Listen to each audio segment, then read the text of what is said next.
Alors, ça vient de tomber. Motorsport a été le premier dégainé, donc voilà, c'est parti. La FIA intervient sur le marsouinage au nom de la sécurité. La FIA s'est saisie du dossier et brandit la carte maîtresse du principe de sécurité pour imposer de nouvelles contraintes aux écuries. Quelles sont ces contraintes? À la suite de la 8e manche du championnat du monde de F1, lors de laquelle le phénomène d'oscillation aérodynamique marsouinage de la nouvelle génération de monoplaces et son effet pendant et après la course sur la condition physique des pilotes ont à nouveau été visibles, la FIA, en tant qu'instance dirigeante de la F1, a décidé que dans l'intérêt de la sécurité, il était nécessaire d'intervenir pour exiger que les écuries apportent les ajustements nécessaires afin de réduire ou d'éliminer ce phénomène. La FIA annonce ce jeudi, alors que la F1 se rend ce week-end au Canada, qu'elle a publié une directive technique visant à guider les équipes pour prendre des mesures permettant de traiter le problème du marsouinage. Une directive qui comprend 2 points principaux. Un examen plus approfondi des planchers et patins, à la fois en matière de design et d'usure observée. La définition d'un indicateur basé sur l'accélération verticale de la voiture, qui va donner une limite quantitative d'un niveau acceptable de oscillation verticale. La formule mathématique exacte de cet indicateur est encore en cours d'analyse par les FIA, et les écuries de F1 ont été invités à contribuer à ce processus. Cette directive ne devrait pas s'appliquer à Montréal.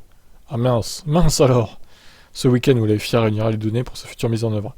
Outre ces mesures à court terme, la FIA va réunir les écuries afin de définir d'autres axes dans le but de prendre des mesures qui réduiront la propension des voitures à manifester de tels phénomènes à moyen terme. La FIA précise enfin les raisons qui l'ont poussé à agir. La FIA a décidé d'intervenir après avoir consulté ses médecins dans l'intérêt de la sécurité des pilotes.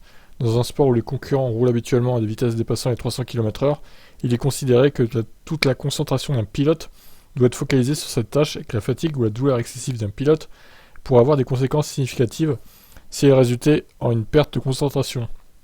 De plus, la FIA se préoccupe de l'impact physique immédiat sur la santé des pilotes, dont un certain nombre ont rapporté des douleurs au dos à la suite des récents Grands Prix.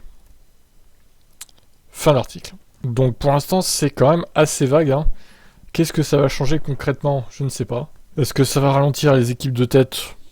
Moi, j'en suis pas certain. Au final, est-ce que ça va poser problème à Mercedes, qui est la voiture, l'écurie, et en plus de marsouinage?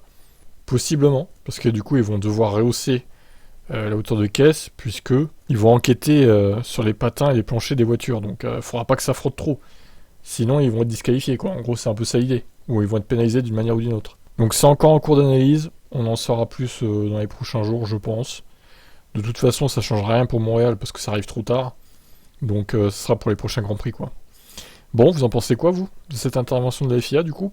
Au nom de la sécurité? Ciao.